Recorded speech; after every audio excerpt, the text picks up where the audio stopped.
Shalom peuple de Dieu, shalom, je vous salue de partout où vous me suivez. Vraiment que Dieu vous bénisse, qu'il vous bénisse abondamment. Merci de me recevoir chez vous. Vraiment, je suis reconnaissante à ce point. Que Dieu vous bénisse, qu'il continue à vous bénir. Alors, nous continuons toujours dans ce même élan. Depuis hier, nous avions commencé à aborder ces sujets qui est mon peuple périt par faute de connaissances. Nous sommes dans les livres d'Osée 4, 6. J'avais lu ça hier. Aujourd'hui, je suis un peu pressée parce que c'est un message qui nous prend un peu du temps. Alors, sans plus tarder, je ne sais pas si vous notez cela. Vous pouvez noter aussi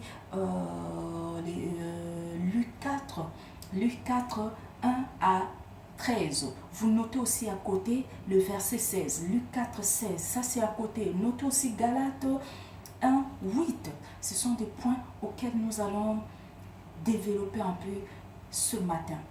Vraiment, que Dieu vous bénisse. Que Dieu vous bénisse. Vous savez que les souffles de vie, nous les recevons gratuitement à nous, de notre Dieu, de notre Sauveur Jésus-Christ. C'est lui qui nous a sauvés. Alors nous les rendons grâce pour cela. Nombreux sont en train de chercher ce souffle de vie. Mais Dieu nous les donne gratuitement, que son nom soit béni. Alors, tant que nous aurons ces souffles, nous parlerons de ces vérités. Nous parlerons de qui nous a sauvés et de comment conserver notre chrétienté, comment conserver notre foi chrétienne, comment conserver notre marche droite, la ligne droite que Dieu nous a tracée. Parce que dès que nous recevons Christ, nous entrons dans une ligne qui est droite. La ligne là est droite. La ligne là ne fait pas comme ça, ça va droit jusqu'à ce que c'est une mission que nous commençons jusqu'à ce que nous allons l'achever. Quand nous allons l'achever, du coup, nous sommes devant le Père. Amen. Nous sommes déjà devant le Père. Quand nous achevons, quand un enfant de Dieu achève sa mission, du coup, il se retrouve devant son Père. Alors, comment conserver notre marche dans cette ligne-là pour croiser directement notre Père?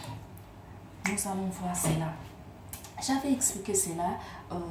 Adam vivait dans un milieu saint.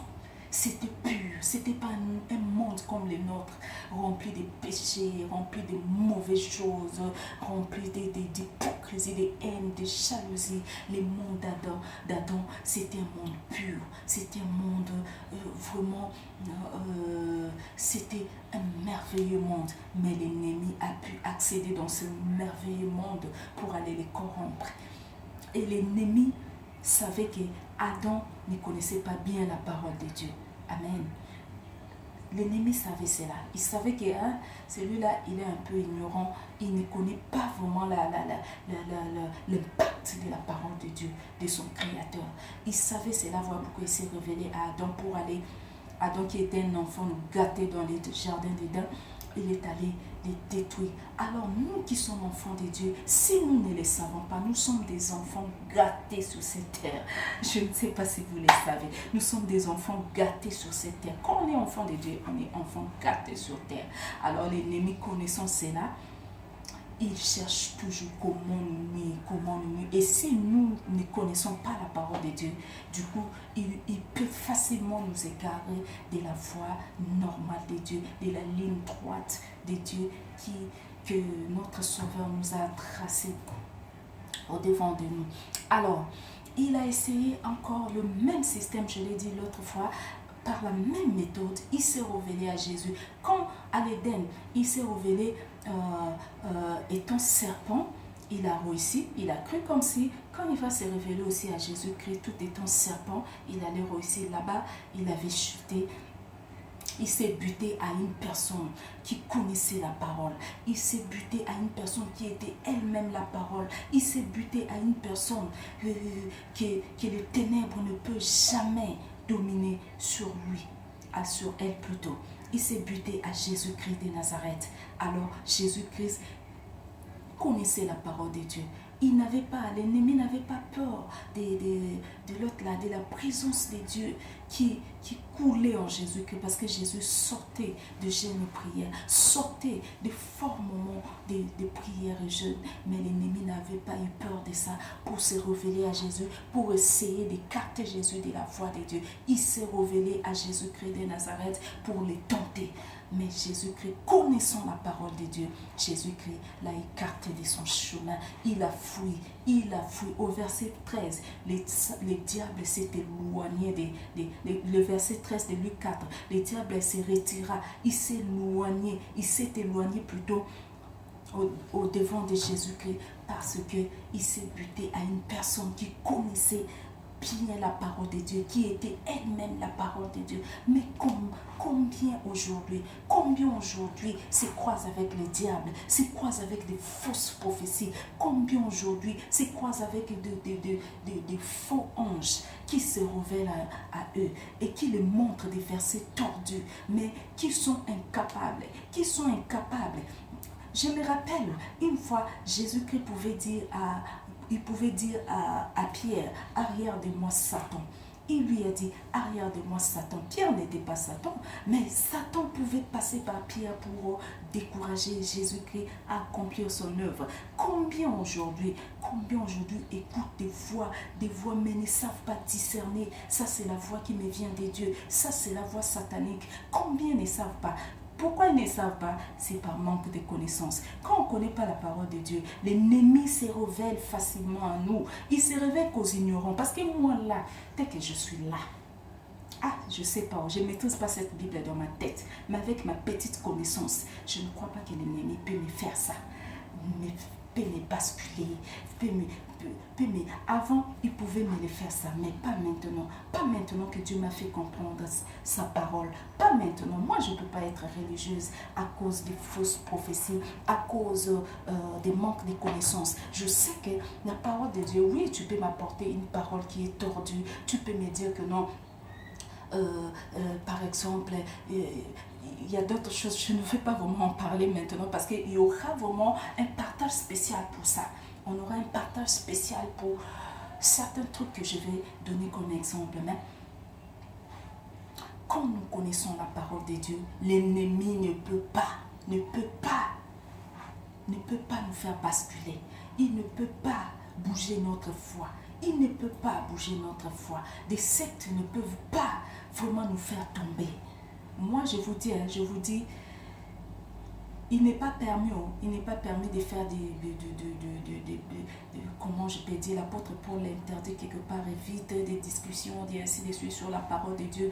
Vraiment, mais j'éclaircis aux gens, des fois, aux amis qui sont dans des sectes, jusqu'à ce que des fois, il manque même d'arguments et la personne peut soit me bloquer, peut soit ne veut plus me parler parce qu'il sait qu'il n'a plus d'arguments. La personne n'a plus d'arguments.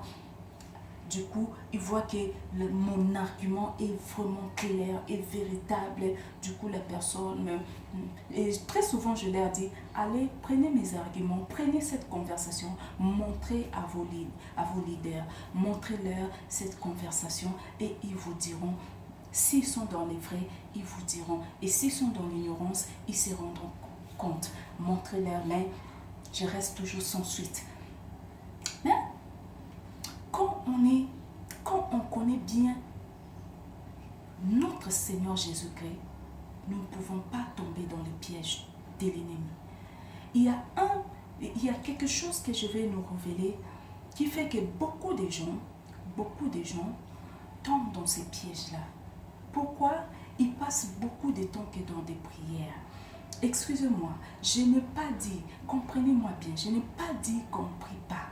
Prier, c'est bien et Dieu nous recommande de prier. Jésus-Christ même nous montrait comment prier. Il s'est levé tous les matins pour aller prier. Mais Jésus-Christ, dans le livre de Luc 4, 16, il avait coutume de méditer la parole de Dieu, de lire la parole de Dieu, de se présenter au temple pour lire la parole. C'était sa coutume. Mais quelle est notre coutume, nous qui sommes enfants de Dieu? Pourquoi nous n'avons pas de coutume de lire la parole de Dieu? Pourquoi cette coutume nous échappe?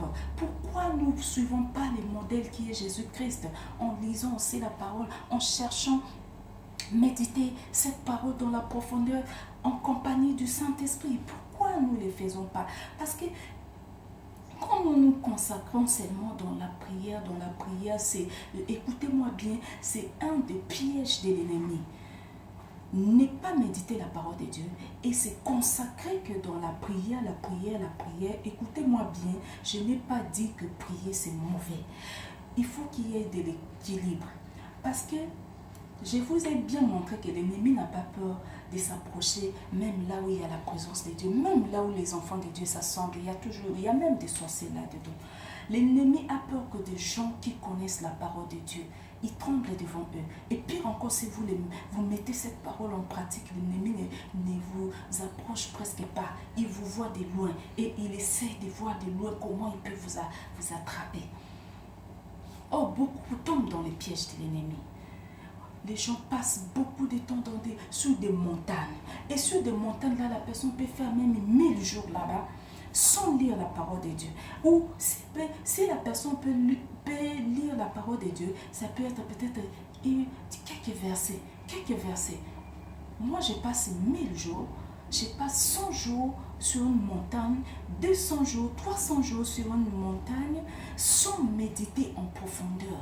Je ferai l'équilibre. Je ferai l'équilibre. Quant à moi, écoutez, je vais vous révéler un de mes secrets. Moi, si par exemple, et je vous donne un exemple, si je prends l'exemple des 10 jours, si je peux prendre 10 jours dans la présence de Dieu, 6 à 7 jours seront consacrés à la lecture de la parole de Dieu. Vous voyez, 70% de mes moments doivent être consacrés à la lecture de la parole de Dieu. Par contre, les 30%, je peux me consacrer à prier Dieu. Parce que je sais que dans la lecture de la parole de Dieu, c'est Dieu qui me parle. C'est lui qui me parle. Je sais qu'il peut me parler aussi par une voix audible. Oui, je ne refuse pas. Mais quand nous commençons à chercher que cette voix audible-là, attention bien-aimé, l'ennemi est trop rusé. C'est là que l'ennemi cherche à dérouter certains enfants de Dieu. Et les versets que l'ennemi donne à ces gens-là, les gens à qui l'ennemi se révèle à eux, vous ne verrez jamais des versets qui poussent les gens à aller vers Christ. Ce sont des versets toujours qui poussent les gens à changer des habitudes. Les habitudes, le mode de vie, les comportements externes qu'internes. Or, notre Dieu veut que notre intérieur soit transformé. Et l'intérieur peut être transformé par la parole de Dieu. Waouh! Notre intérieur ne peut être transformé que par la parole de Dieu. Mais notre extérieur, nous pouvons le changer par l'habillement. Nous pouvons aller dans une maison d'habillement. Je peux aller me changer, je peux me mettre en robe jusque par terre là-bas. Je peux même, comme je vois d'autres personnes, je peux m'habiller comme au monde arabe. Je peux me mettre comme ça, mais si mon intérieur n'est pas digne, mon intérieur ne reflète pas Dieu, ça ne représente rien devant mon Créateur. Ça ne représente rien. Ça ne représente rien. Mon Dieu voit mon intérieur. Il veut que notre intérieur soit changé. Dieu veut que si notre intérieur est changé, du coup même l'extérieur sera transformé. Notre extérieur sera transformé. Vraiment, connaissons Dieu. Connaissons Dieu. Notre papa n'est pas un papa des règles. Non, notre Dieu n'est pas comme ça. Notre Dieu n'est pas comme ça. Il nous dit même que vous connaîtrez la vérité. Vous connaîtrez cette parole et cette parole vous rendra libre. En Jésus-Christ, nous sommes libres si vous ne le connaissez pas. En Jésus-Christ, sa parole nous a franchis. L'autre fois, je l'ai écrit quelque part, j'ai dit que des règles sont faites, des lois sont faites sont faites plutôt pour des personnes rebelles. Pour des personnes rebelles.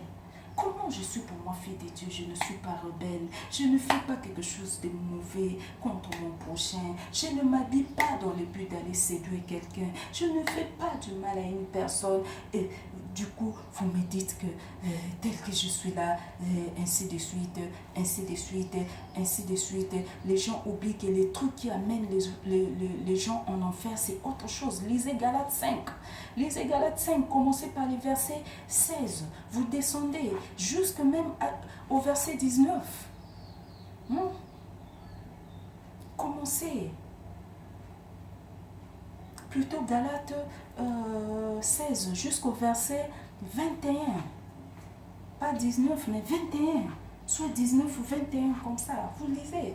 Lisez, vous comprendrez. Vous verrez les trucs qui amènent les gens en enfer. Si vous ne mettez pas cette parole en pratique, les gens iront en enfer. Mais quand vous mettez cette parole en pratique, vous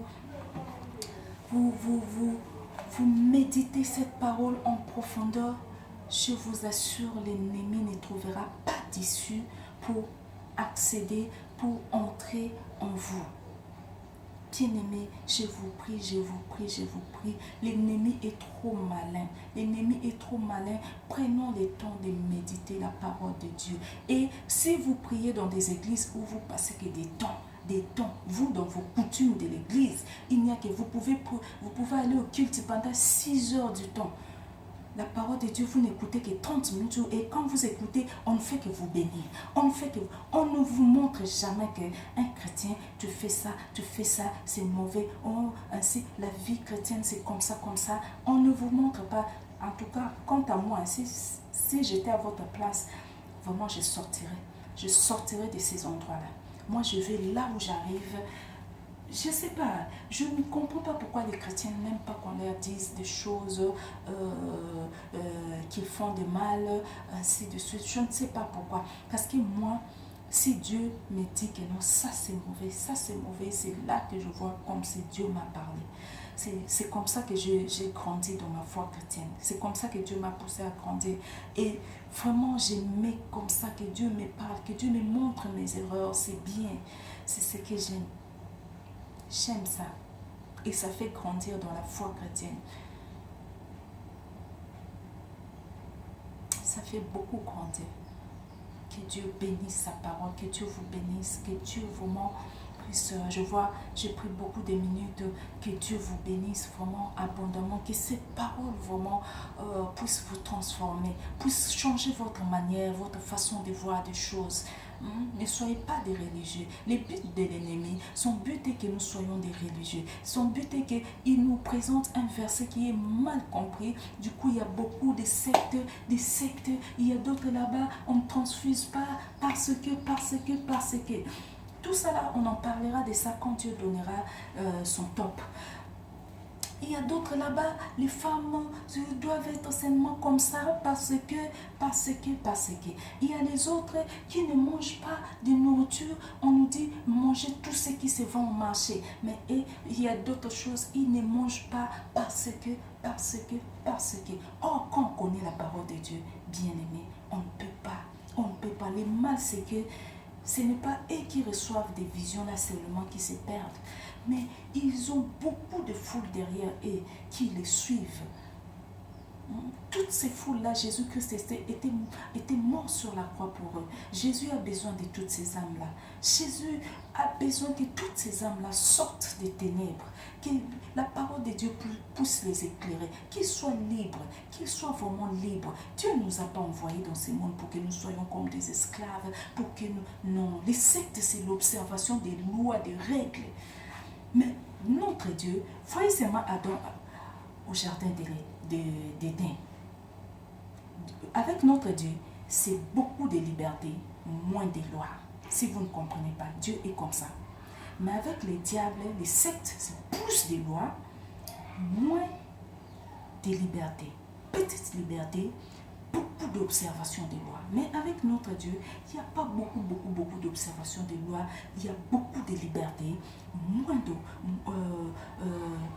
petites lois. Et si vous arrivez à respecter des petites lois de Dieu, c'est fini. Dieu n'a pas des conditions comme un gangaté. Dieu n'a pas des conditions comme des féticheurs. Non, Dieu n'est pas un féticheur. Notre Dieu est trop merveilleux. C'est un papa bon. C'est un bon papa.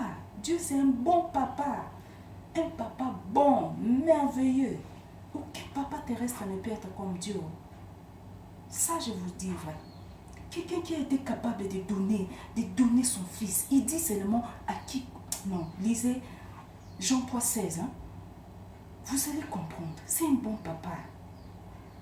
Vous croyez seulement à son fils. Pourquoi ceux-là qui reçoivent des visions ne reçoivent pas des versets pareils? Ils reçoivent que des versets, des interdictions.